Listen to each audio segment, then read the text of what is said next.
welcome Besti Podcast. Ada apaan sih ini? Apa nih guys? Podcast apa tuh? Dah, sabar dulu apa guys? Oh, podcast. Yoi mas bro. Aduh, kenapa sih? Mau bahas apaan sih Mas B? Oke, daripada kepo, langsung aja yuk. Selamat datang Besti di podcast Berjam-jam. Hey, come on, you lazy wake up. Hey, come on, take your drums. Hey, come on, you lazy wake up. Hey, come on, play your drums. Hey, come on, wake up. Hey, come on, your drums. Hey, come on, wake up. Assalamualaikum warahmatullahi wabarakatuh. Salam sejahtera bagi kita semua. Shalom, Om Swastiastu, Namo Buddhaya, salam kebajikan. Selamat pagi semuanya, salam sehat untuk kita semua. Sebelumnya, perkenalkan, kami dari kelompok 2, kelas 12 IPSC, dari SMA Negeri 55 Jakarta. Nah, adapun anggota-anggota kami adalah perkenalkan, nama saya Helena Ginting, absen 17, dan rekan saya, Dewa Ayu Indiana, dalam Mangga Sendopart, absen nomor 10. Nama saya Giska Juliana Marpaung, absen nomor 21. Nama saya Keisha Syani Esther, absen 23. Ya, jadi di video kali ini kami akan podcast dengan mengambil tema Garuda Indonesia, masihkah kau bisa mengepakkan sayapmu? Di mana ini merupakan salah satu tugas proyek sejarah peminatan dari guru kami yaitu Ibu Ermelia Purba dengan membuat podcast. Adapun proyek ini merupakan kolaborasi antara 3 mata pelajaran, yaitu yang pertama, sejarah peminatan yang diajarkan oleh Ibu Ermelia Purba SPD, yang kedua, ekonomi yang diajarkan oleh Ibu Tuti Aryani SPD, dan yang terakhir, yang ketiga adalah PPKN yang diajarkan oleh Bapak Susanto SPD. Selamat menyaksikan semua.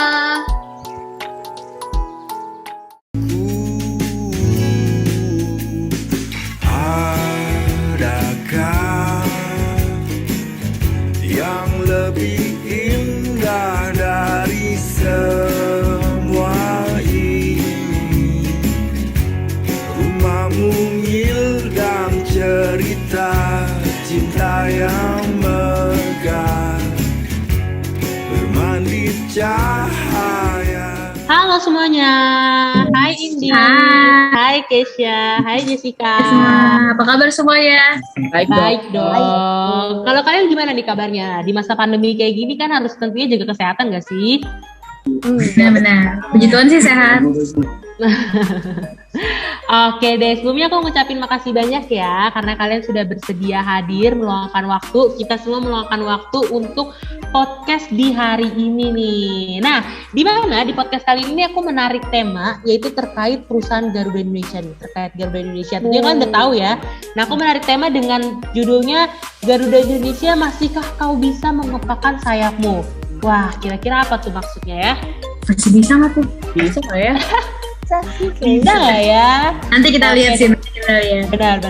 Aku jelasin dulu kali ya terkait apa sih itu Garuda Indonesia. Nah, jadi Garuda Indonesia ini adalah salah satu perusahaan milik negara BUMN di sektor industri transportasi udara. Dengan 210 armada menjangkau 48 rute domestik dan 22 rute internasional, Garuda Indonesia makin berat untuk terbang nih. Nah, kepak sayap maskapai ini tuh makin rapuh menerjang badai pandemi COVID-19. Kebijakan pembatasan yang dilakukan di dalam negeri dan internasional membuat penerbangan ini terpukul hebat dan sudah berada di luar kendali perusahaan. Di luar negeri juga dilakukan pembatasan kunjungan, bahkan ada negara yang melarang maskapai Indonesia untuk masuk ke negaranya. Di sektor perjalanan Indonesia internasional seperti kunjungan populer berupa haji dan umroh yang ditiadakan, tentunya ini paling berpengaruh. Jadi, masihkah Garuda Indonesia bisa mengepakkan sayapnya? Waduh, ini udah mulai kelihatan ya titik poinnya terkait apa sih kendala kenapa Garuda susah gitu mengepakkan sayapnya. Sebelumnya mungkin aku lanjut dulu kali ya dengan pengertian dari perusahaan Garuda Indonesia ini. Tentunya walaupun kalian udah tahu, biar agak enak gitu kita nanti bahasnya, aku jelasin dulu. Jadi PT Garuda Indonesia Tbk ini adalah maskapai penerbangan nasional Indonesia, di mana Garuda itu adalah nama wahana tunggangan Dewa Wisnu dalam mitologi India kuno. Nah, Garuda Indonesia ini merupakan salah satu perusahaan milik negara BUMN di sektor industri transportasi udara. Gitu guys penjelasannya. Nah, jadi di podcast kali ini kita bakal mengaitkan ya dari tema tadi yang aku udah sebutin tadi tentang Garuda Indonesia masihkah bisa mengepakkan sayapmu dengan 3 mata pelajaran. Kira-kira kalian tahu Apa aja nggak tuh? 3 mata pelajaran? Oke. Itu. Aku dengar ada sejarah. Iya, daripada langsung penasaran kita langsung aja kali ya. Kita akan kaitkan ketiga matkul yaitu sejarah, PPKN dan juga ekonomi. Tapi sebelumnya kita mungkin akan membahas terkait sejarahnya dulu. Yuk kita saksikan videonya. Bawa aku pulang segera, jelajahi waktu ke tempat berteduh, hati kala biru.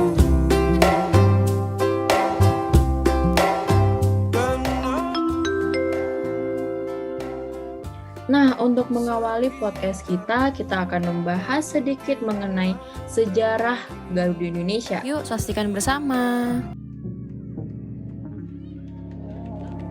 Nah, sebelumnya kita akan membahas sedikit dari sejarahnya pesawat Garuda Indonesia.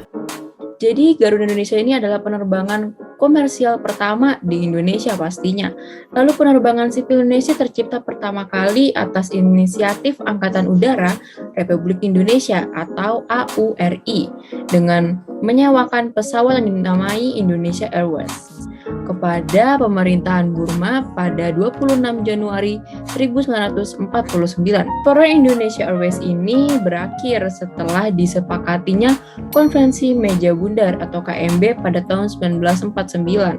Seluruh awak dan pesawatnya pun kembali ke Indonesia pada 1950.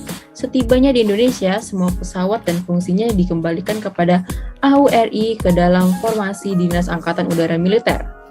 Lalu juga ada munculnya Maskapai Nasional Indonesia. Dengan adanya perjanjian KMB tadi, maka Belanda wajib menyerahkan seluruh kekayaan pemerintahan Hindia Belanda kepada Pemerintahan Republik Indonesia Serikat atau RIS dan termasuk maskapai KLMIIB. Nah, ini dia singkatannya. Nah, kalau lahirnya Garuda Indonesian Airways atau GIA ini kapan sih? Jadi, pada 21 Desember 1949 dilaksanakan perundingan lanjutan dari hasil KMB antara Indonesia dan maskapai KLM mengenai berdirinya sebuah maskapai nasional. Akhirnya Presiden Soekarno yang menjabat sebagai presiden pada masa itu memilih untuk memutuskan Garuda Indonesian Airways atau GIA sebagai nama maskapainya. Lalu juga ada penerbangan perdana Garuda Indonesia Airways ini, yaitu setelah pengakuan kedaulatan Indonesia oleh Belanda pada tanggal 28 Desember 1949. dua buah pesawat yaitu Dakota atau DC-3 berangkat dari Bandara Udara Kemayoran, Jakarta menuju Yogyakarta untuk menjemput Soekarno, dibawa kembali ke Jakarta untuk sekaligus menandai perpindahan kembali ibu kota RI ke Jakarta. Sejak saat itu, GIA terus berkembang hingga dikenal sekarang sebagai Garuda Indonesia. Pastinya kita udah nggak asing lagi dong sama Garuda Indonesia. Sekarang kita juga udah bisa naik Garuda Indonesia nih buat kemana-mana. Dari Jakarta ke Bali, dari Jakarta ke Singapura. Udah bisa kan? Wah, hebat banget ya. Oke, jadi Garuda Indonesia di masa kini sudah melayani lebih dari 60 destinasi di seluruh dunia dan berbagai lokasi eksotis di Indonesia. Sebagai maskapai pembawa bendera bangsa dan demi mempersembahkan layanan penerbangan full service terbaik, Garuda Indonesia memberikan pelayanan terbaik melalui konsep pelayanan Garuda Indonesia Experience pada seluruh touch point layanan penerbangannya yang mengadaptasi Indonesia Hospitality dengan menghadirkan keramah-tamahan dan kekayaan budaya khas Indonesia. Karena Indonesia tuh dikenal banget sangat ramah tamah kepada orang-orang baru. Orang-orang di Citra pun juga sangat ramah sekali. Nah, sejalan dengan upaya dan komitmen untuk memberikan pengalaman terbang yang aman dan nyaman bagi seluruh pengguna jasanya, khususnya perjalanan pada masa pandemi ini, Garuda Indonesia secara konsisten mendepankan aspek keamanan dan kenyamanan dengan cara ketat menerapkan berbagai kebijakan protokol kesehatan. Pasti kalian juga tahu kan kalau pesawat Garuda Indonesia sekarang juga pakai masker loh guys. Nah makanya kita juga harus ikut protokol kesehatan. Masa pesawat udah ikut protokol kesehatan, kalian enggak? Nah itu guys, jangan lupa ya untuk pakai masker dan protokol kesehatan lainnya. Nah, kalian tahu nggak sih peran aktif bangsa Indonesia pada masa Perang Dingin? Jadi, bangsa Indonesia memiliki peran aktif loh pada masa Perang Dingin. Yang pertama itu adalah kontribusi Indonesia pada Konferensi Asia Afrika atau kita singkat dengan KAA. Nah, konferensi ini diawali dengan dilaksanakannya Konferensi Kolombo dan bertujuan untuk meredakan ketegangan dan perdamaian dunia pasca Perang Dingin. Indonesia mengupayakan adanya konferensi seluruh Asia Afrika di New Delhi yang persiapannya diadakan di Bogor pada tanggal 28 sampai 31 Desember. Yang kedua itu adalah Gerakan Non-Blok atau GNB. Gerakan ini adalah salah satu tindakan yang tidak memihak antara salah satu blok yang ada di dunia. Sebenarnya gerakan ini tuh bertujuan untuk mengatasi ketegangan dunia dari peperangan dan Indonesia sebagai negara kesatuan mempunyai peran yang sangat penting dalam Gerakan Non-Blok. Yang ketiga adalah pengiriman pasukan Garuda. Misi Garuda tidak terlepas dari terbentuknya United Nations Peacekeeping Operation atau misi pemeliharaan perdamaian PBB. Hal tersebut merupakan salah satu bentuk komitmen Indonesia dalam melaksanakan misi pemeliharaan perdamaian PBB. Nah, yang keempat itu adalah Deklarasi Juanda. Deklarasi Juanda ini menyatakan kepada dunia bahwa Laut Indonesia adalah termasuk laut sekitar di antara dan di dalam Kepulauan Indonesia, di mana menjadi satu kesatuan wilayah NKRI. Sebelum deklarasi Juanda, wilayah Indonesia mengacu pada ordonansi Hindia Belanda, yaitu pulau-pulau di Nusantara dipisahkan oleh laut sekelilingnya dan setiap pulau hanya memiliki laut di sekeliling sejauh 3 mil dari garis pantai yang mengindikasikan bahwa kapal asing boleh dengan bebas berlayar di laut yang memisahkan pulau-pulau tersebut. Akhirnya, melalui deklarasi ini dinyatakan bahwa laut teritorial Indonesia berjarak 12 mil laut diukur dari garis-garis dasar yang menghubungkan titik terluar dari pulau terluar. Oke teman-teman, jadi itu dia tadi ya penjelasan video terkait sejarah perusahaan Garuda Indonesia dan juga peran aktif bangsa Indonesia pada Perang Dingin. Tadi kita udah saksiin ya videonya, dan video tadi itu adalah memulai obrolan kita terkait perusahaan Garuda Indonesia dengan sejarah nih. Nah jadi kayak tadi udah kita dengerin ya, kalau bangsa Indonesia itu ternyata memiliki peran aktif nih pada Perang Dingin, di mana ini juga berhubungan loh dengan pesawat Garuda Indonesia. Apa hubungannya nanti mungkin di pertengahan kali ya kita bahas ya. Nah, mungkin aku sebagai awal aku jelasin dulu kali terkait Perang Dingin biar kayak kita agak bisa ngerti gitu ya, biar paham lebih dalam terkait Perang Dingin. Jadi Perang Dingin itu adalah persaingan ideologi antara Amerika Serikat dan Uni Soviet memperebutkan pengaruh negara-negara lain nih. Namun tak seperti Perang Dunia Kedua, Perang Dingin ini tuh tak melibatkan serangan militer guys. Biasanya kan kalau kita ketahuin kan perang itu kan pasti bukan militer ya, tembak-tembakan, pistol-pistolan. Kalau Perang Dingin ini enggak berhubungan dengan tidak berhubungan dengan pistol-pistolan dan militer-militeran kayak gitu. Jadi keduanya itu bersaing dalam politik, ekonomi, dan juga propaganda. Kayak gitu guys, terkait pengertian Perang Dingin. Berarti nggak ada main fisik. Wah, ternyata iya. Jelas banget tuh penjelasannya dari Helena. Tapi sebelumnya kalian tahu gak sih ternyata Perang Dingin itu punya dampaknya dong pagi ini. Dampaknya. Tahu gak? Aku jelasin Apa? ya. Oke, boleh. Langsung aja kita dengerin. Mulainya dari dampak positif dulu. Oke, dampak positifnya itu di dalam bidang ekonomi itu ditandai dengan munculnya negara superpower. Dengan adanya negara superpower, maka perekonomian dunia banyak dikuasai oleh para pemegang modal, terutama di Indonesia. Lalu yang kedua di bidang sosial budaya, dengan adanya isu-isu HAM yang mulai sedikit mengglobal menyebabkan adanya undang-undang tentang HAM. HAM itu pasti kalian tahu dong apa?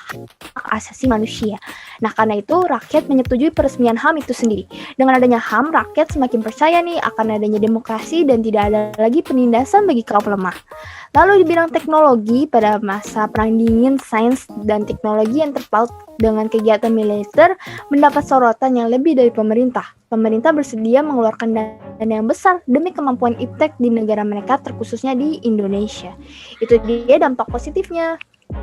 Oh gitu ya, jadi dampak positifnya nih, kamu udah seru banget nih ngejelasin dampak positif Perang Dingin bagi bangsa Indonesia. Seperti yang kita ketahui bahwa setiap hal itu pasti ada dampak positifnya dan juga dampak negatifnya. Jadi aku bakal jelasin nih terkait dampak negatif Perang Dingin pada bangsa Indonesia. Jadi aku analisis nih ya, dampak negatifnya itu adalah yang pertama, ekonomi Indonesia tuh semakin terpuruk guys pada akhir masa Orde Lama. Yang kedua, rakyat itu menjadi miskin, sengsara dan hidup tidak sejahtera akibat krisis ekonomi pada masa Orde Lama.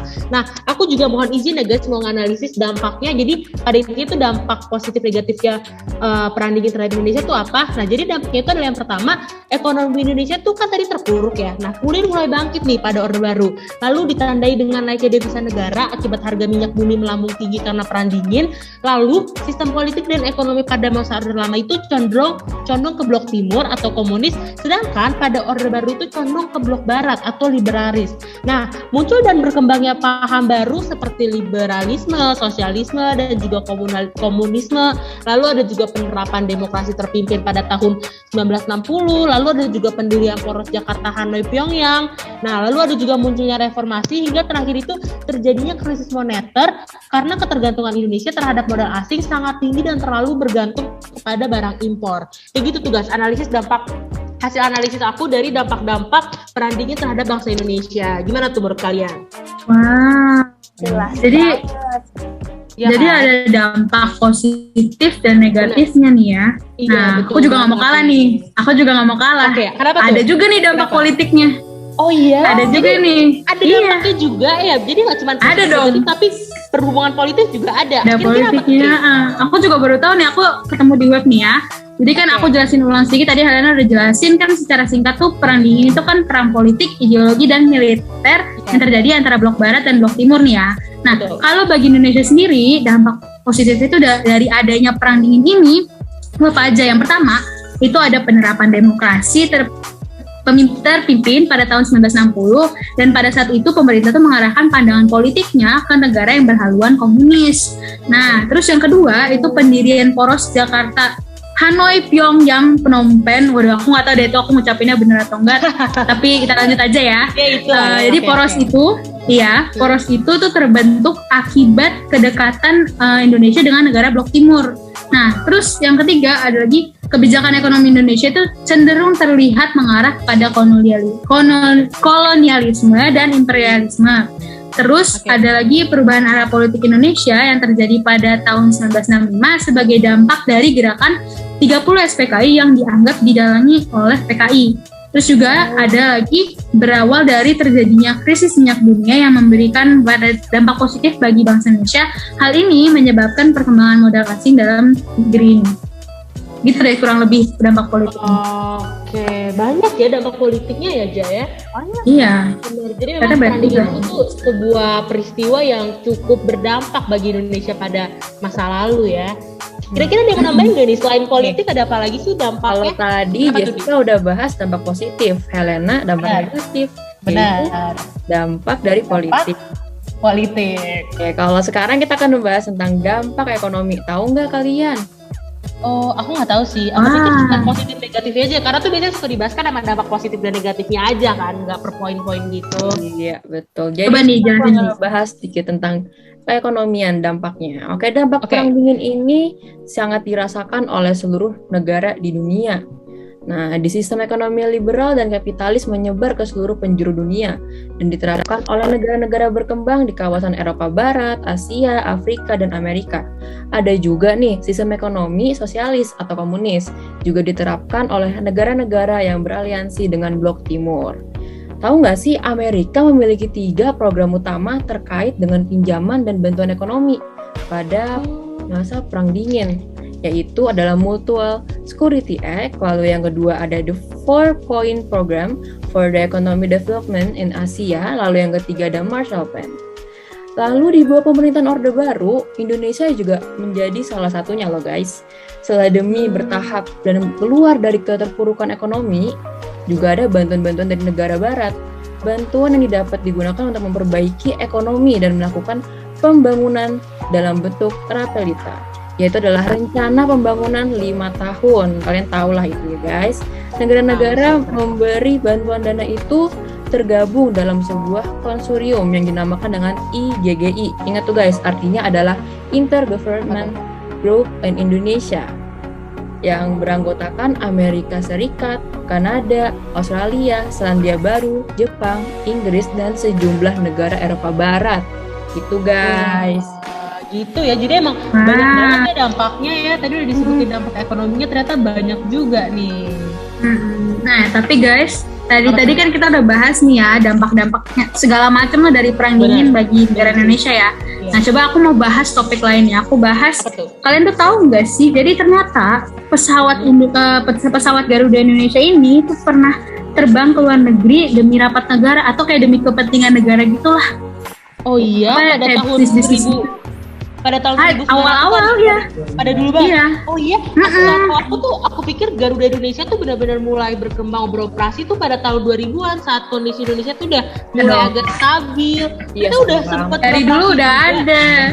Oh my lord. Oke. Langsung aja nggak sih kita lihat? Kita lihat nih. Ada videonya nih penjelasan. Oke, kita lihat penjelasan videonya. Check it out.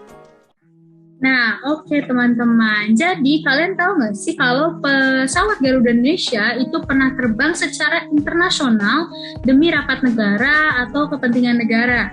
Nah, contohnya sejak diakuisisi pemerintah, Garuda Indonesia bergerak cepat dengan mulai mencari armada pesawat. Armada pertama yang dimiliki Garuda Indonesia itu justru datang dari sumbangan saudagar-saudagar asal Aceh. Mereka memberikan sebuah pesawat Douglas DC-3 Dakota. Pesawat tersebut kemudian diberikan nama Seulawah yang berarti Gunung Emas. Seulawah pertama kali mengudara pada tanggal 26 Januari 1949 dengan kode pesawat RI-001 dari Kolkata, India ke Yangon, Myanmar.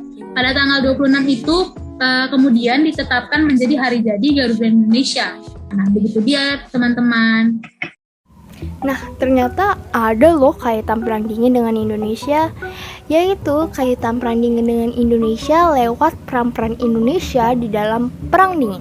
Nah, peran-peran Indonesia itu antara lainnya ikut berpartisipasi di dalam konferensi Asia Afrika yang diadakan pada 18 sampai 24 April 1995 di Bandung. Lalu yang kedua juga ikut melaksanakan atau berpartisipasi di dalam gerakan non-blok yang bertujuan untuk mengatasi ketegangan dunia dari peperangan. Lalu yang ketiga, Indonesia juga turut mengirim pasukan Garuda untuk menghasilkan perdamaian PBB. Lalu yang terakhir, deklarasi Juanda. Dari peran-peran tersebut pastinya terdapat dampak bagi Indonesia, baik dalam positif maupun negatif. Yaitu yang pertama, penerapan demokrasi di Indonesia menjadi lebih terpimpin. Lalu yang kedua, pendirian poros Jakarta, Hanoi, Pyongyang, Phnom Penh. Lalu yang ketiga, kebijakan ekonomi di Indonesia mengarah pada kolonialisme dan imperialisme. Lalu yang keempat, munculnya reformasi. Dan yang terakhir, terjadinya krisis moneter. Nah, teman-teman, setelah kita membahas terkait sejarah, sekarang sudah waktunya kita beralih ke ekonomi. Kalian tahu nggak sih apa itu ekonomi? Jadi, ekonomi itu adalah ilmu sosial yang mempelajari perilaku manusia dalam mengelola sumber daya yang terbatas dan menyalurkannya ke dalam berbagai individu atau kelompok yang ada di dalam suatu masyarakat. Adapun sistem perekonomian itu adalah sistem yang digunakan oleh suatu negara atau perusahaan untuk mengatur dan mengalokasikan sumber daya, jasa, dan barang yang dimilikinya baik kepada individu maupun organisasi di negara atau perusahaan tersebut. Perbedaan mendasar antara sebuah sistem ekonomi dengan sistem ekonomi lainnya adalah bagaimana cara sistem itu mengatur faktor produksinya. Oke guys, jadi itu dia tadi video ya, kita udah menyaksikan video terkait pengertian perekonomian nih. Jadi memang Hel, sebentar Hel. Iya, Gue mau tanya nih, tadi kita habis nonton video, lu transisi kemana nih Hel? Backgroundnya berubah Hel, ada sulap apa nih? Ada sulap apa nih? Tiba-tiba aku emang lagi di London, alright? Lagi di London. Ya, jalan-jalan ya. Pakai perusahaan, pakai pesawat Garuda Indonesia nggak? Betul. Pakai. Kita lagi membahas perekonomian ya. Jadi aku ke London bahas ekonomi. Oke, aku back to the topic ya. Iya. Oke guys. Nah, jadi itu dia tadi pengertian ekonomi ya, walaupun dipotong sama iklan dikit. Tentunya apapun itu ya guys, apapun itu pasti ada pengaruh pada ekonomi gak sih? Kayak seperti dompet kalian gitu kan, pasti kan ada pengaruhnya dengan ekonomi kan. Kira-kira Kesha gimana nih keadaan ekonominya Kay? Waduh, kayaknya top secret aja tuh, nggak boleh disebar-sebar itu. Kalau aku sendiri juga emang kondisi ekonomi aku tuh kayak agak lagi ngambang-ngambang ya. Nah, termasuk juga perusahaan Garuda Indonesia yang tentunya memiliki perekonomiannya sendiri. Nah, ini merupakan topik awal kita, pembahasan awal kita untuk mengaitkan dari perusahaan Garuda Indonesia ke ekonomi nih. Kita mulai nih perekonomian di perusahaan Garuda Indonesia. Nah, kira-kira menurut kalian kapan sih Garuda Indonesia itu mengalami perekonomian bersinar? Karena kan kita harus tahu ya, setiap perusahaan itu pasti ada masa-masa di mana perekonomiannya bersinar, ada masa-masa di mana perekonomiannya juga terpuruk. Nah, kita mulai dulu nih dari perekonomiannya bersinar tuh kira-kira kapan sih perusahaan Garuda Indonesia itu bersinar perekonomiannya? Aku tahu nih Hel, kapan Oke, sih apa tuh? perusahaan Garuda Indonesia sedang bersinar? Jadi masa kejayaan Garuda terjadi pada tahun 1980-an. Armada Garuda Indonesia Airways waktu itu mencapai 79 pesawat, menjadikan Garuda sebagai maskapai penerbangan terbesar di belahan bumi selatan. Direktur utama Garuda juga menjadi tokoh penting nih dalam kemajuan ini. Tuh. Oh, gitu. Jadi memang pada tahun 1980 ya, perusahaan Garuda Indonesia itu memang lagi masa berjaya-berjayanya nih. Nah, kira-kira kapan sih perusahaan Garuda Indonesia itu mengalami masa-masa terpuruk setelah tadi kita mendengarkan masa bersinarnya? Iya, betul banget. Kalau dari tadi itu adalah masa bersinarnya, kalau sekarang adalah masa terpuruk. Iya, benar. Jadi terpuruknya ini dialami karena dampak pandemi COVID-19, jadi baru-baru ini guys. Nah, utangnya itu mencapai 70 triliun dan diperkirakan terus menambah 1 triliun tiap bulannya. Dikarenakan apa? Yang pertama adalah persoalan dengan lessor. Jadi Garuda ini bekerjasama dengan 36 lessor, tapi sebagian dari antaranya terlibat kasus korupsi dengan manajemen lamanya. Lalu yang kedua juga ada terlalu banyak jenis pesawat sehingga harga sewanya pun juga mahal. Yang ketiga juga ada kesalahan model bisnis. Seharusnya maskapai itu mengubah dengan fokus pada pasar penerbangan domestik. Nah itu dia. Karena itu guys. Oke, jadi emang masa pandemi ini merupakan masa terpuruknya perusahaan Garuda Indonesia ya. Karena memang iya sih, di mana siapa sih perusahaan yang iya sih benar. Karena memang kita bisa lihat rata-rata tuh emang perusahaan itu memang sedang masa-masa terpuruk di sini. Banyak perusahaan tuh yang gulung tikar, bangkrut. Banyak juga yang kayak memang kayak mau PHK karyawannya gitu, karena memang pandemi COVID-19 itu sangat berpengaruh banget nih dengan kondisi ekonomi di setiap perusahaan. Aku sorry banget nih motong, aku tiba-tiba tersirat nih terkait karena kita emang lagi bahas pesawat ya. Pasti ada nggak sih time dimana tuh kondisi pesawat yang memang lagi kurang signifikan, kurang maksimal gitu ya, sehingga pasti pernah lah ya Garuda Indonesia ini jatuh kan ya ampun. Nah, kira-kira kalau berhubungan dengan perekonomiannya kan pasti sangat berdampak nih pada perekonomiannya. Kira-kira apa sih dampak jatuhnya pesawat Garuda Indonesia pada perekonomian di perusahaan Garuda itu sendiri? Kayak pasti kan ada dampak pada ekonominya. Nah, ada dampaknya pasti nih ya. Coba aku jelasin ya. Jadi pada tanggal, aku kasih tahu dulu nih kecelakaannya pernah terjadi kapan aja. Nah, jadi tanggal 13 Juni 1996, jadi ada kecelakaan pesawat Garuda Indonesia di Bandara Fukuoka, Jepang.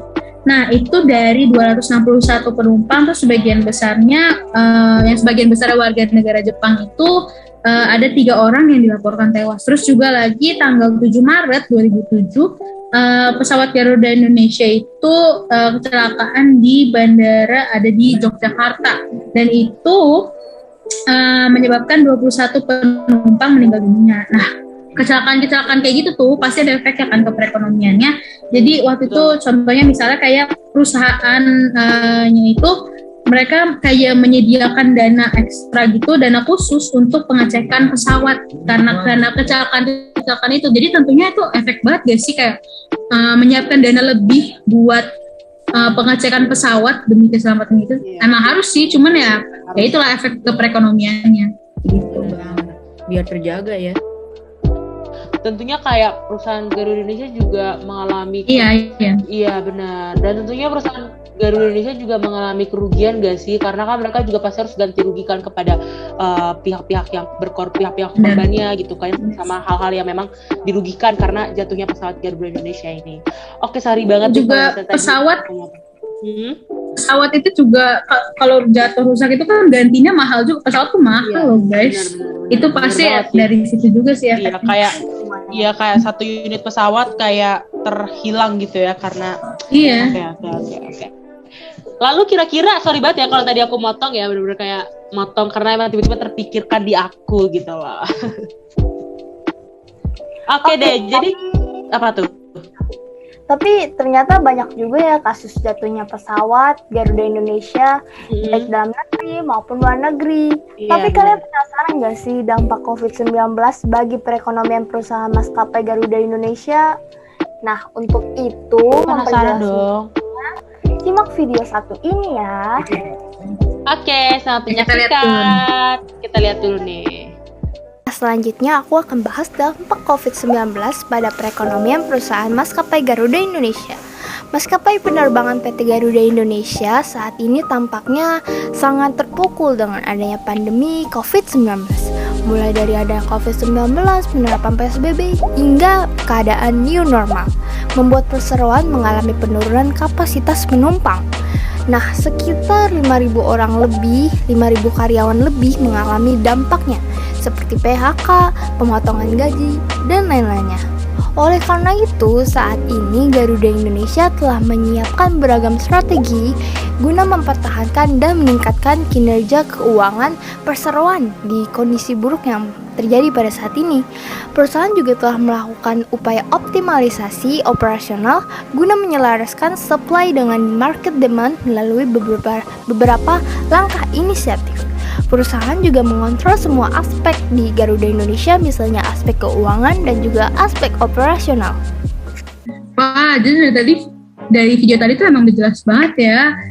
Emang bener sih COVID-19 itu berdampak banget sih ke perusahaan-perusahaan kayak Garuda Indonesia. Dan tentunya tuh perusahaan Garuda Indonesia ini harus survive banget sih ya buat selama pandemi ini. Jadi gimana sih caranya, salah satu cara mereka survive itu dengan mem-PHK karyawan mereka nih. Kalian penasaran nggak sih berapa sih karyawan yang di-PHK karena COVID ini? Berapa ya? Penasaran banget dong, boleh tuh dijelasin?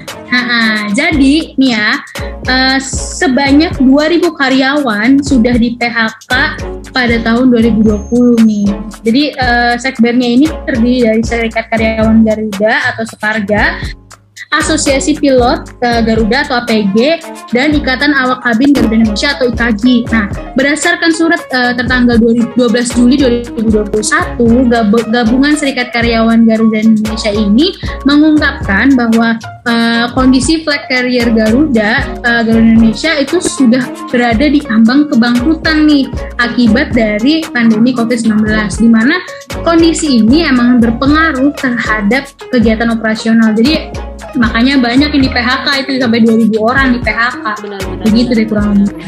Oke, nah setelah tadi perusahaan Garuda Indonesia mem-PHK karyawannya, ternyata ada juga nih di mana perusahaan Garuda Indonesia ini melakukan pemotongan gaji bagi karyawannya sebagai salah satu cara untuk bentuk dia bisa survive kan, karena memang banyak banget perusahaannya yang sangat-sangat berdampak dikarenakan pandemi COVID-19 ini gitu loh, agar bisa survive. Nah, jadi karyawan PT Garuda Persero Tbk mulai dari staf hingga direksi mulai harus menerima pemotongan gaji yang besarnya itu antara 10% sampai dengan 50% sejak April 2020. Manajemen Garuda Indonesia mengungkapkan hingga akhir 2020 jumlah gaji atau upah karyawan yang belum dibayar Garuda Indonesia itu mencapai 23 juta dolar Amerika Serikat atau setara dengan 327,93 miliar. Wah, itu tentunya bukan nominal yang sedikit, itu banyak banget gitu loh. Nah, dalam keterbukaan informasi itu, manajemen Garuda Indonesia itu menyatakan bahwa pemotongan gaji dilakukan terkait kondisi keuangan Garuda Indonesia yang memang terus merugi, guys.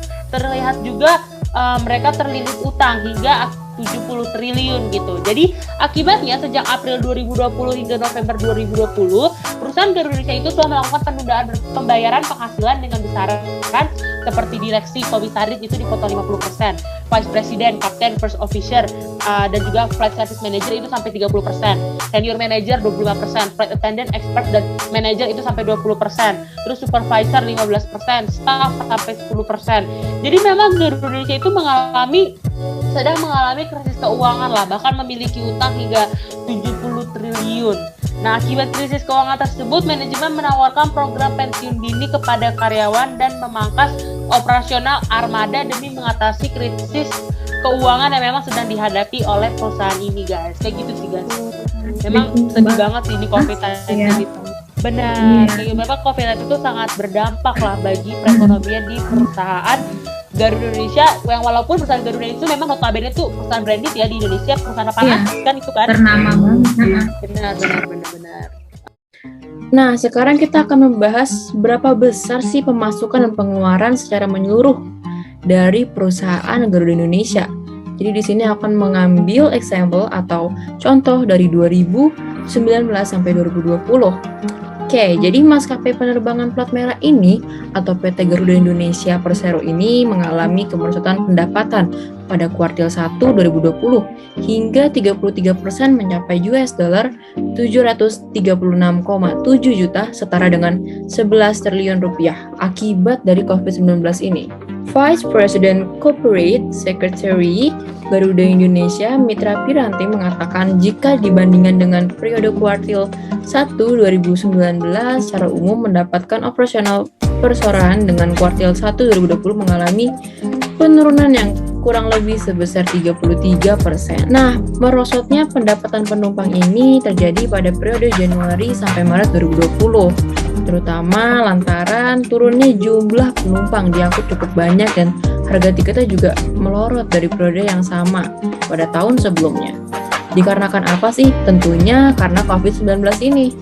Adanya pembatasan sosial berskala besar atau PSBB dari beberapa daerah yang termasuk juga Jakarta mengakibatkan masyarakat memilih untuk mengikuti aturan pemerintah. Nah, itu juga salah satu cara untuk mengurangi angka COVID-19 di Indonesia, guys. Nah, jadi selanjutnya kita akan mengaitkan perekonomian perusahaan Garuda Indonesia pada masa pandemi. Seperti yang kita ketahui bahwa pandemi yang terjadi di Indonesia sangat berdampak pada berbagai aspek, termasuk perekonomian pada perusahaan Garuda Indonesia. Seperti dijelaskan tadi bahwa dikarenakan pandemi ini, pemasukan dari penerbangan Garuda Indonesia turun drastis dikarenakan pembatasan kapasitas penumpang dan pembatasan penerbangan demi mengurangi kasus COVID-19. Terjadinya pembatasan penerbangan ke luar negeri atau tingkat internasional serta pada penerbangan domestik sangat berdampak pada perekonomian perusahaan Garuda Indonesia yang menurun. Diharapkan peran dari masyarakat dan juga pemerintah untuk terus memangkas kasus COVID-19 sehingga kondisi Indonesia pada segi perekonomian segera membaik dan stabil yang secara tidak langsung akan berdampak pada perekonomian perusahaan Garuda Indonesia yang tentunya akan kembali stabil. Nah, oke deh guys, kita sekarang akan masuk ke mata pelajaran terakhir kaitannya dengan mata pelajaran terakhir yaitu PPKN. Dimana PPKN ini tuh kita lebih ngebahas terkait ipteknya sih, lalu kita kaitkan dengan perusahaan Garuda Indonesia tadi. Nah, pengaruh kemajuan iptek terhadap negara dalam bingkai Bhinneka Tunggal Ika. Perkembangan ilmu pengetahuan teknologi telah membawa perubahan hampir ke semua aspek kehidupan manusia, di mana berbagai permasalahan hanya dapat dipecahkan dengan upaya penguasaan dan pengembangan ilmu iptek. Nah, kemajuan iptek ditandai dengan adanya persaingan antar bangsa yang tentunya semakin meningkat. Untuk mengantisipasi keadaan tersebut, diperlukan sumber daya manusia yang berkualitas dan berkompeten dalam menguasai ilmu pengetahuan dan teknologi yang terus berkembang, guys. Nah, bangsa Indonesia perlu terus mengembangkan dan meningkatkan kualitas sumber daya manusianya agar mampu berperan aktif dalam persaingan global yang kian kompetitif. Nah, inilah yang akan kita kaitkan dengan perusahaan Garuda Indonesia, yaitu pada pesawat Garuda Indonesia-nya. Karena perkembangan iptek yang dari zaman dulu ya, seperti kita ketahui kayak dulu tuh kan pasti dari satu daerah ke daerah lain aja tuh pasti sulit ya, apalagi contohnya kita ambil Papua deh misalnya, dari satu kabupaten ke kabupaten lain itu kan banyak kendalanya. Nah, karena perkembangan iptek dengan teknologi yang terus berkembang, akhirnya muncullah pesawat yang memang sudah modern dan sudah memudahkan kegiatan manusia dari antar daerah ke daerah lain yang memang cukup jauh gitu. Nah, kita harus lihat dulu sih mungkin ya pengertian dari ipteknya sendiri biar kita makin paham. Jadi kita saksiin yuk videonya. Nah, membahas sejarah sudah, membahas perekonomian juga sudah. Selanjutnya kita akan masuk ke mata pelajaran PPKN di mana ini tuh lebih membahas terkait iptek. Nah, kalian tahu nggak sih apa itu iptek? Nah, iptek adalah singkatan dari ilmu pengetahuan dan juga teknologi. Iptek sendiri sebagai suatu sumber informasi atau ilmu yang mempelajari dan meningkatkan pengetahuan atau wawasan tentang perkembangan di bidang teknologi. Dalam perkembangan global, ilmu pengetahuan dan teknologi berjalan beriringan membentuk sebuah kemajuan. Jadi kemajuan iptek itu apa sih? Kemajuan ilmu dan teknologi atau iptek ini adalah suatu gejala yang tidak dapat kita hindari pada kehidupan ini karena seiring berkembangnya zaman dan juga berkembangnya ilmu pengetahuan, kita dapat mengetahui iptek yang makin banyak dan berkembang sekali. Di sisi lain, iptek ini juga mendapatkan nilai bahaya dan masalahnya. Maka dari itu dibutuhkan jalan alternatif sebagai rujukan untuk mengatasi masalah iptek itu. Pancasila itu ideologi dan dasar negara Indonesia. Pancasila dapat dijadikan sebagai sumber orientasi dan arah pengembangan ilmu dan teknologi itu sendiri. Setiap inovasi iptek diciptakan untuk memberikan manfaat positif terhadap kehidupan manusia. Lalu juga nih, iptek ini sangat mempermudah pekerjaan manusia. Maka dari itu, iptek ini sangat berguna sekali. Namun, pesatnya kemajuan iptek tersebut juga memungkinkan terjadinya penyimpangan dalam penggunaannya. Itu juga menjadikan Pancasila sebagai pondasi moral etika atas apa yang kita lakukan sehari-hari. Kemudian ada peran lain yang lebih khusus, yaitu peran langsung mahasiswa Indonesia sebagai agent of change yang membawa nama baik Indonesia dalam percaturan dunia internasional. Wah, iptek ini keren banget ya guys. Contohnya aja, kita bisa naik pesawat. Kalau dulu tuh pakai balon terbang, kalau sekarang kita bisa pakai pesawat dari kemana-mana. Mau ke luar negeri pun juga bisa. Keren banget ya guys pengajian iptek ini. Tapi ingat, harus juga mengikuti pedoman Pancasila. Tujuannya juga untuk keluarganya sendiri. Itu guys. Nah, maka dari itu, iptek digunakan untuk memajukan rakyat Indonesia juga. Pengaruh iptek terhadap bidang politik di Indonesia, yaitu pengaruh iptek di bidang politik di Indonesia pastinya banyak dong ya. Antara lainnya yang pertama, penyelenggaraan e-government. Dengan terlaksanya e-government, masyarakat bisa langsung berperan nih di dalam perkembangan pemerintah. Masyarakat juga dapat menerima laporan kinerja pemerintah secara aktual dan transparan. Rakyat juga bisa ikut peran dan juga bisa leluasa mengakses informasi seputar kinerja pemerintah. Lalu yang kedua, proses politik bisa menjadi lebih cepat dan mudah dan murah. Lalu yang ketiga, hubungan internasional juga semakin mudah. Lalu yang keempat, dengan berkembangnya iptek, hubungan dengan negara lain bisa dijalin dengan mudah dan kirim-mengirim antar negara cepat sekali waktunya. Lalu yang kelima, memberikan dorongan yang besar terhadap konsolidasi demokrasi di banyak negara. Lalu yang keenam, meningkatkan hubungan diplomatik antar negara. Lalu yang terakhir, dapat disampaikannya informasi dan berita mengenai politik individu atau kelompok secara cepat. Teman-teman, jadi di video kali ini aku akan membahas pengaruh kemajuan iptek bagi kehidupan bermasyarakat, berbangsa, dan bernegara. Kemajuan teknologi itu tidak dapat dihindari dari kehidupan kan ya, karena kemajuan teknologi itu akan terus berjalan dan berkembang sesuai dengan kemajuan ilmu pengetahuan. Nah, setiap adanya inovasi baru yang tercipta akan dapat memberikan manfaat positif bagi masyarakat. Nah, kira-kira apa aja tuh dampak positifnya, manfaat positifnya itu apa aja? Yang pertama, informasi yang ada di masyarakat akan dapat langsung dipublikasikan dan diterima oleh masyarakat. Yang kedua, kemajuan produktivitas dunia industri akan semakin meningkat. Yang ketiga, mempermudah adanya pendistribusian karya anak bangsa seperti film dan lain-lain. Yang keempat, yang terakhir nih, memberikan peranan besar bagi masyarakat dalam pengembangan pemerintah. Nah, tapi teman-teman, bukan hanya dampak positif aja yang ada dari kemajuan iptek ini. Tentunya ada dampak negatifnya juga. Apa aja? Yang pertama, unjuk rasa akan semakin meningkat dan berani yang terkadang akan adanya pengabaian kepentingan umum. Yang kedua, membuat sikap menutup diri dan berpikir sempit pada masyarakat. Yang ketiga, merosotnya moral masyarakat terutama kalangan remaja dan pelajar. Lalu ada juga hilangnya semangat nasionalisme dan patriotisme. Nah, begitu teman-teman dampak positif, dampak negatif kemajuan iptek bagi kehidupan bermasyarakat, berbangsa, dan bernegara. Terima kasih. Selanjutnya juga ada pengaruh kemajuan iptek dalam aspek hukum, pertahanan, dan keamanan. Dari pengaruh positifnya nih, yang pertama makin menguatnya supremasi hukum, demokratisasi dan tuntutan terhadap dilaksanakannya hak asasi manusia. Lalu yang kedua juga ada menguatnya regulasi hukum dan pembuatan peraturan perundang-undangan yang memihak dan bermanfaat untuk kepentingan rakyat yang banyak. Lalu yang ketiga ada makin menguatnya tuntutan terhadap tugas-tugas penegak hukum, yaitu ada polisi, jaksa, dan hakim yang lebih profesional, transparan, dan dapat dipertanggungjawabkan. Lalu yang keempat ada menguatnya supremasi sipil dengan mendudukan tentara dan polisi sebatas penjaga keamanan, kedaulatan, dan ketertiban negara. Nah, ada juga nih pengaruh negatifnya. Yang pertama adalah penyalahgunaan satelit oleh para teroris seperti melacak kondisi tempat mereka akan melakukan kejahatan. Lalu yang kedua adalah melalui media internet, pelaku teroris dapat berkomunikasi dengan sesama teroris maupun untuk mencari pengikut.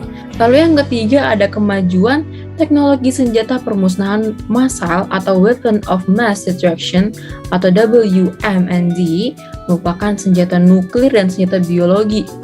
Wah, parah banget ya guys. Lalu yang keempat juga ada kemajuan iptek di bidang militer, seperti teknologi perang yang kemungkinan menciptakan jenis perang yang secara kualitatif berbeda, seperti pada perang Teluk, perang di mana penggunaan pengetahuan mengungguli senjata dan taktik. Lalu yang kelima, ada kemajuan iptek akan memunculkan perang informasi dengan memanfaatkan perkembangan teknologi informasi karena sifat penggunaan sistem secara bersama atau sharing ini, sehingga memungkinkan pihak-pihak yang tidak berkompeten pada suatu sistem dapat melakukan akses ke pihak lain tanpa mengalami kendala. Nah, itu dia guys, pengaruh dari kemajuan iptek dalam aspek hukum, pertahanan, dan keamanan. Nah, jadi tadi kita udah lihat ya guys, kita udah saksiin penjelasan video tadi. Sebelumnya kita udah lihat pengertian iptek, pengertian kemajuan iptek, pengaruh kemajuan iptek pada aspek politik, pengaruh kemajuan iptek pada kehidupan bermasyarakat, berbangsa dan negara, pada aspek hukum, pertahanan, keamanan, hingga sikap apa sih yang harus kita kembangkan dalam kemajuan iptek. Nah, mungkin sebelumnya aku kasih pendapat dulu nggak sih, kayak apa sih dampak positif dari kemajuan iptek? Karena ya seperti yang udah aku jelasin di awal, pasti suatu hal itu pasti ada dampak positifnya dan juga dampak negatifnya. Sama juga dengan kemajuan iptek pasti ada dampak positif dan juga dampak negatif kan. Nah, aku jelasin dulu kali ya dari dampak positifnya. Jadi, iptek itu merupakan kemajuan peradaban yang penting bagi manusia karena kemampuan iptek nasional harus terus dikembangkan. Tujuannya untuk apa? Tujuannya adalah untuk meningkatkan daya saing, kemandirian bangsa, mempercepat tercapainya tujuan bangsa dan mencapai kesejahteraan rakyat, guys. Nah, pembangunan iptek juga berupaya membantu proses pemecahan persoalan dan mengantisipasi masalah. Nah, beberapa contoh iptek seperti teknologi smartphone, peralatan kesehatan canggih, mobil, motor, dan lain-lain nih. Nah, jadi dampak positif dari kemajuan iptek itu, yang pertama, memberikan berbagai kemudahan. Yang kedua, mempercepat dan mempermudah proses informasi dan distribusi dengan kegiatan ekonomi. Yang ketiga, menambah efektivitas dan efisiensi dalam interaksi sosial masyarakat. Yang keempat, peningkatan di bidang produksi. Yang kelima, menambah pengetahuan dan wawasan. Yang keenam, perusahaan atau industri dapat menjual produknya lebih luas lagi. Yang ketujuh, bersaingnya harga barang di pasar global. Dan yang terakhir adalah meningkatkan kualitas pendidikan. Jadi itu dia tuh dampak positif dari kemajuan iptek. Gitu. Nah, seperti kata Helena tadi nih, bener banget ada dampak positif dan juga dampak negatifnya. Nah, sekarang aku mau sebutin dampak negatif kemajuan iptek. Oke, boleh. Jadi, yang pertama itu ialah munculnya kejahatan baru, khususnya cybercrime. Lalu yang kedua, berkembangnya sifat konsumtif. Lalu yang ketiga, hilangnya budaya tradisional. Keempat, menumbuhkan kecenderungan sikap antisosial atau ansos. Lalu yang terakhir, munculnya hoax atau berita bohong dan disinformasi.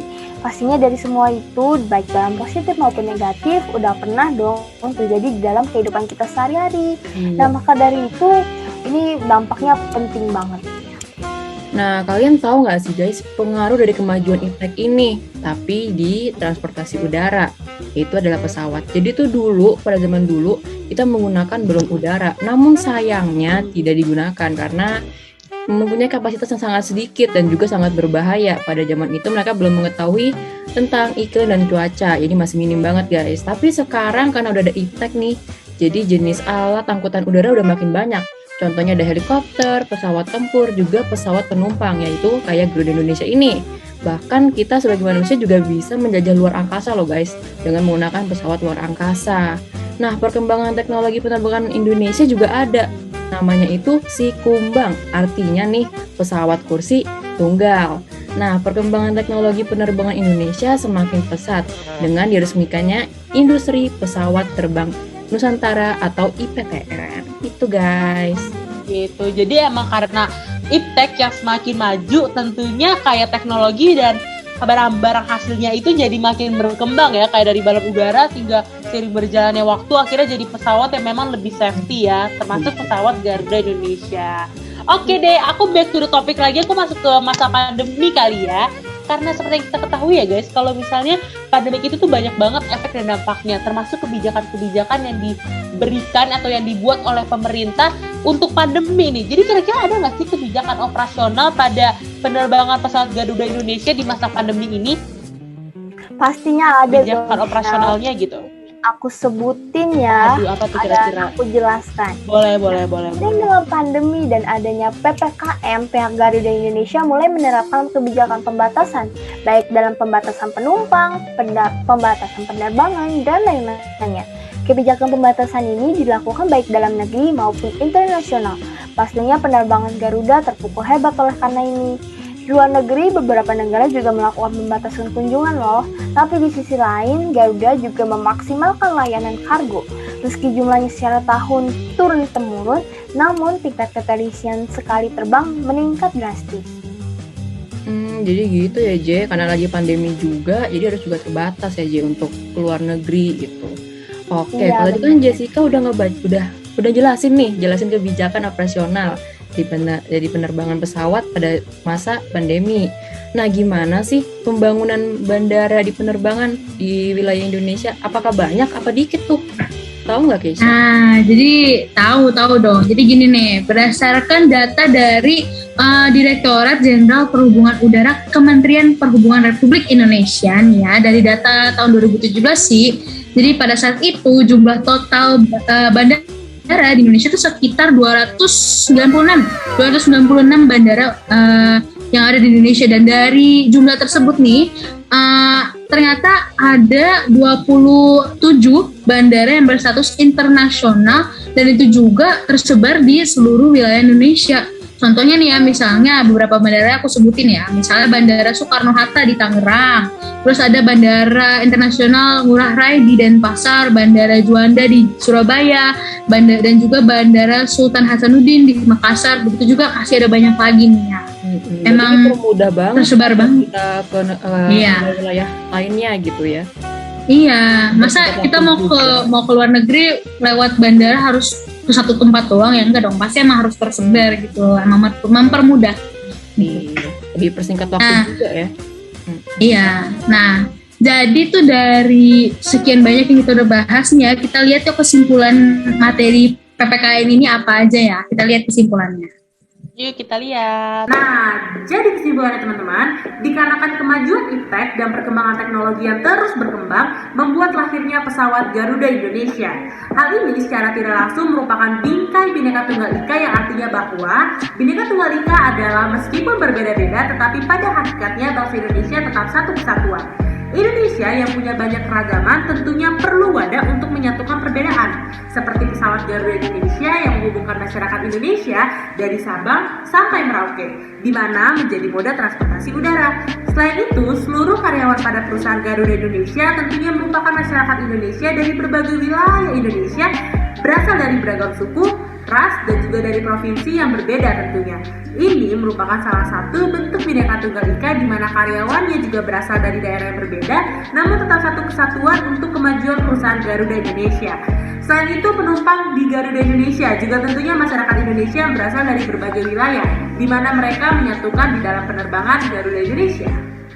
Oke guys, kita udah sampai nih di akhir podcast ya guys ya. Kita udah banyak banget melewati podcast dari perawalan, pertengahan, dan akhir. Dari awalnya tadi kita ngebahas terkait pengertian perusahaan Garuda Indonesia, lalu kita kaitkan dengan sejarahnya, ekonominya, PPKN-nya, hingga di akhir pada kali ini nih. Nah, sebenarnya itu bisa aku simpulin, ya.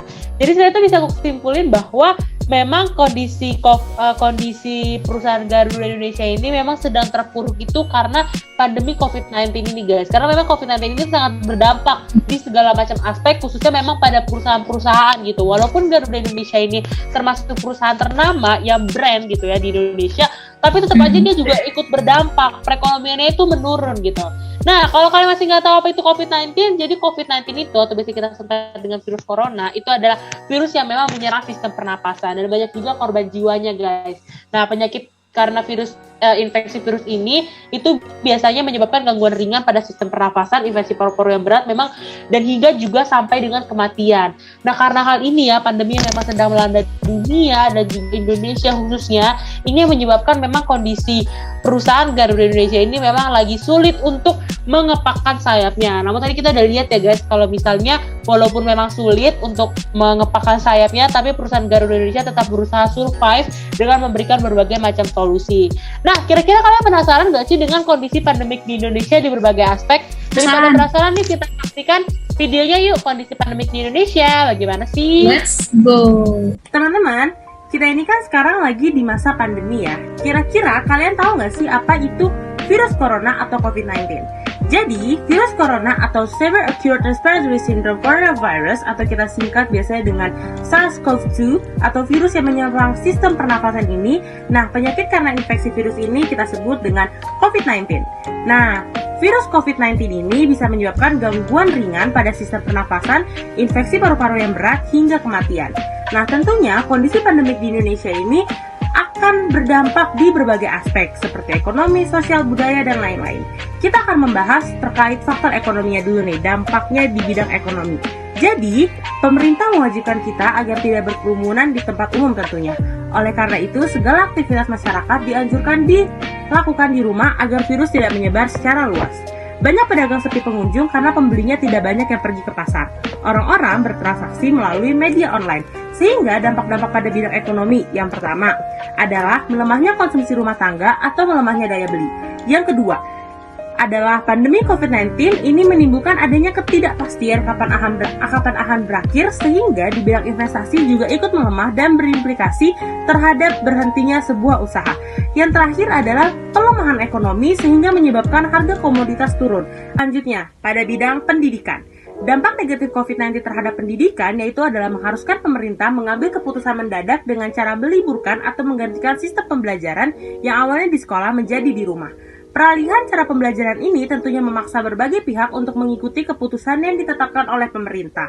Nah, yang menjadi pilihan adalah dengan memanfaatkan teknologi sebagai media pembelajaran daring atau online karena penguasaan guru terhadap teknologi masih rendah, serta keterbatasan sarana dan prasarana antara kedua pihak, dan juga keterbatasan jaringan internet, tentunya berdampak pada proses pembelajaran daring atau online menjadi tidak stabil.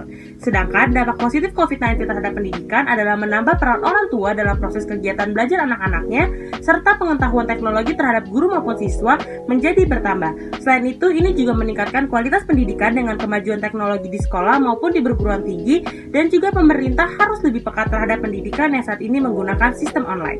Selanjutnya, pada bidang sosial budaya. Dampak ini terasa sangat besar terhadap kehidupan sosial. Sebelum pandemi, tentunya masyarakat sering mengadakan pertemuan atau acara, sedangkan sekarang pada saat kondisi pandemi ini, tempat-tempat umum ini cenderung menjadi lebih sepi. Jalanan menjadi lengang, tempat hiburan juga banyak yang tutup. Hal ini menyebabkan sosial budaya pada masyarakat sudah tidak terlalu terasa lagi. Nah, selanjutnya pada bidang keagamaan. Semua tempat ibadah tentunya harus ditutup seperti masjid, gereja, pura, dan lain-lain. Tempat ibadah ini memang sangat penting ya, karena kita melakukan ibadah di tempat ibadah. Namun, tempat ibadah harus ditutup untuk menghindari penyebaran COVID-19 yang terus meluas, sehingga kita diharuskan untuk beribadah di rumah. Nah, selanjutnya pada aspek politik. Di bidang politik, dampak COVID-19 terjadi pada kebijakan pemerintah.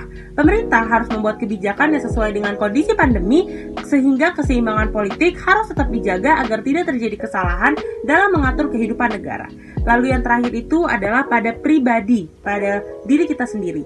Dampak bagi diri kita sendiri adalah terjadinya rasa tidak nyaman karena harus tetap di rumah. Nah, walaupun gitu, ada banyak hal yang dapat kita lakukan di rumah agar kegiatan kita tetap positif nih, seperti berolahraga, membentuk tubuh yang ideal, bereksplorasi dengan makanan, melatih keahlian khusus, dan masih banyak lagi. Selain itu, dengan adanya pandemi ini, kita diajarkan untuk lebih bersih agar virus tidak mengganggu. Nah, setelah nonton video yang tadi tuh mengenai kondisi pandemik di Indonesia, muncul nggak sih pertanyaan di pikiran kalian, bagaimana sih cara agar bangsa Indonesia itu terlepas dari pandemi ini? Itu kan muncul nggak pertanyaan ini? Muncul ya kan? dong. Nah, jadi aku kasih tahu nih ya, materi terakhir nih aku kasih tahu, masyarakat itu tentunya harus melakukan vaksinasi COVID-19 agar tercipta ini namanya herd immunity, dan itu agar Indonesia benar-benar bebas dari pandemi COVID. Tapi selain vaksinasi, kita juga tentunya tetap harus mengikuti protokol-protokol COVID yang ada dengan disiplin nih. Jadi kita harus tetap pakai masker kalau mau keluar, tapi juga diusahakan jangan keluar dari rumah, jaga jarak. Kita juga harus jaga kesehatan guys di rumah, makan sehat, pola tidur, pola kita olahraga dengan rutin, begitu-gitulah guys. Betul. Jadi kita harus bisa ya guys melihat negara-negara lain seperti beberapa negara di Eropa di mana mereka tuh udah melepas maskernya gitu. Mereka sudah bisa beraktivitas dengan normal gitu loh. Tidak ada lagi prokes di antara mereka. Jadi kita harus bisa terinspirasi dari sana agar bagaimana caranya bangsa Indonesia tuh bisa terlepas dari pandemi COVID-19 ini. Karena memang masalah utama dari health ini itu adalah karena pandemi COVID-19 sehingga perekonomian di Indonesia itu tidak stabil, naik turun ya guys ya. Jadi memang kita harus pemerintah dan juga masyarakat Indonesia memang harus sama-sama bekerja sama untuk bangsa Indonesia bagaimana caranya bisa terlepas dari COVID-19. Sehingga saat kita sudah terlepas dari pandemik, tentunya kan perekonomian secara tidak langsung akan kembali stabil ya. Nah oleh sebab itu tentunya penerbangan Garuda Indonesia bisa beroperasi dengan lancar tanpa ada lagi kendala guys. Jadi mari kita sama-sama semangat untuk melepaskan bangsa Indonesia dari pandemi COVID-19 ini agar kita bisa kembali beraktivitas dan bisa melakukan segalanya tanpa ada halangan-halangan. Oke deh, kita langsung aja ya lihat kesimpulannya. Ya kesimpulannya ada nih. Take advice. Yuk, lihat yuk. Apa sih solusi kita dalam menghadapi pandemi COVID-19? Dalam keadaan pandemi saat ini, suatu bangsa itu dituntut untuk menunjukkan nilai-nilai terbaik dari ideologi kebangsaan untuk dapat mengatasi tantangan pandemi COVID-19. Nah, keadaan ini tuh mengandung semua nilai-nilai kearifan lokal yang terkandung di dalam Pancasila. Apa aja? Yaitu efektivitas pemerintah yang berpadu dengan kepercayaan dan kepatuhan rakyat, serta kesadaran pada masyarakat untuk menghubungkan kepentingan perorangan dengan kepentingan masyarakat, yaitu dengan menjauhi sikap egosentris yang hanya memikirkan diri sendiri. Nah, nilai-nilai lainnya yang merupakan cerminan dalam kearifan lokal yang terkandung dalam Pancasila, yaitu ada lagi gotong royong atau kebersamaan. Nah, pada gilirannya nanti perwujudan dari nilai-nilai yang terkandung dalam kearifan lokal bukan saja menunjukkan keberhasilan melaksanakan gotong royong, tapi juga dalam penyelenggaraan fungsi pemerintah mewujudkan ketahanan nasional. Yang dikatakan Kesha tadi tuh lengkap dan jelas banget kalau misalkan COVID-19 itu tidaklah hal yang mudah dan proses penanggulangannya juga tidak mudah karena pemerintah harus membuat dan memberlakukan kebijakan-kebijakan seperti pembatasan sosial berskala besar, isolasi lokal, larangan bepergian, serta pemberian bantuan bagi masyarakat yang mengandalkan penghasilan harian. Namun semua upaya pemerintah berarti banyak jika tidak mendapatkan dukungan dari semua pihak. Tahu dong nih solusi kita di dalam menghadapi pandemi COVID-19. Nah, solusinya secara simpel yang kita tahu nih ya, pastinya ialah mematuhi segala protokol kesehatan yang dibuat pemerintah khusus kita untuk masyarakat di Indonesia, yaitu memakai masker, mengulangi mobilitas, mencuci tangan, menjaga jarak antar sesama, dan seterusnya. Juga sekarang ini banyak sekali ya pembatasan-pembatasan kebijakan-kebijakan yang diselenggarakan oleh pemerintah seiring dengan perkembangan COVID-19 di Indonesia, seperti PSBB, larangan mudik, PPKM, dan lain-lainnya. Nah, itu semua sebagai masyarakat Indonesia yang pastinya menginginkan pandemi segera berakhir, pastinya harus mematuhi kebijakan-kebijakan tersebut supaya COVID-19 di Indonesia segera menurun. Nah, itu dia guys, merupakan podcast episode kita pada hari ini. Semoga penjelasan yang sudah kita jelaskan tadi boleh bermanfaat bagi kita semua. Dan kita mohon maaf bila ada kesalahan dalam pengucapan dan perkataan kita. Itu dia. Mari kita putuskan rantai penyebaran COVID-19 dengan menerapkan 5M, memakai masker, menjaga jarak, Mencuci tangan, mengurangi mobilitas, dan menjauhi kerumunan. Saksikan podcast selanjutnya di podcast per jam-jam. Bye-bye.